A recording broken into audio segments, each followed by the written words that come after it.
Okay guys, welcome back to part 2. Hopefully you had a great discussion on that topic. I think, it can go several ways, but there's so much to be discovered there and so much to be discussed there.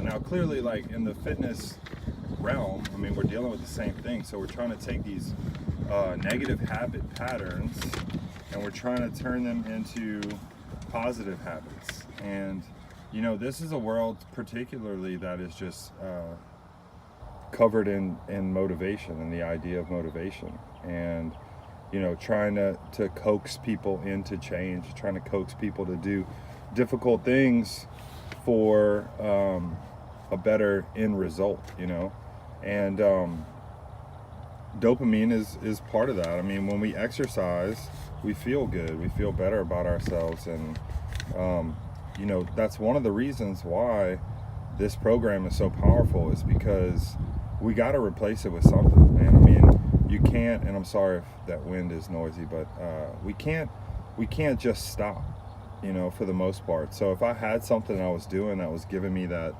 dopamine response, that feel-good chemical, and I take that away, there's a dip, there's a gap, there's this part where you don't have enough of it to just be okay, forget being happy, like just not being fucking sad, like you don't have that. And so as quickly as possible, that needs to be regenerated. And one of the best ways to do it, because there is a physiological component to addiction, is through exercise.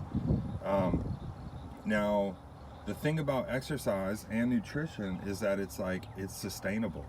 So, eating spinach instead of ice cream doesn't elicit the same dopamine response. Ice cream clearly makes us feel better or happier, but it also hurts that process by over releasing it and then having a drop in it after. Something like spinach, it doesn't really mess with it. What it does do is it fixes it. It makes it to where it works better. And if you're coming off of addiction, you need that system repaired and restored as quickly as possible. Something like exercise, it does actually elicit a increase in the dopamine that's available. And the thing is, there's a lot of talk, especially about things like methamphetamine and stuff, about it destroying that system in the long term. But it doesn't matter if you've done damage to it, or if it doesn't work. It probably didn't work as well at the beginning anyway, is the way I look at it. And so we need all the help we can get, Every time I work out, I feel better, it works differently. Whereas with ice cream, every time I am about to eat ice cream, I feel good. I feel good when I'm eating ice cream. I feel like shit when I'm done eating ice cream. You could apply that to drinking or using or whatever. Exercise is the opposite. I feel like shit when I'm about to work out. I feel like shit while I'm working out. And then after I'm finished working out, I feel great. Totally different order of events, but one is much more sustainable. And talking about sustainability, with the motivation thing, motivation is built off emotion. It gets its power from emotion, and like we talked about, we can adapt to any state. So even like a highly motivated state will eventually become just a normal fucking state for us, and so then we need more motivation. I really think that it has that this whole thing plays a huge part in why people become addicts in the first place.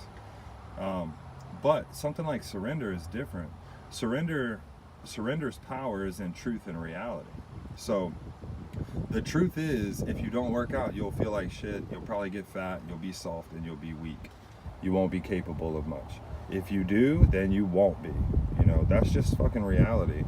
And the reality is, if you eat crappy, you're gonna feel crappy, you're gonna look crappy, you're gonna be fat, you're not gonna be happy with yourself. Like, that's just reality. And if you eat well and you take care of yourself, you'll most likely be healthy, your systems will work right, your brain will heal, all that stuff.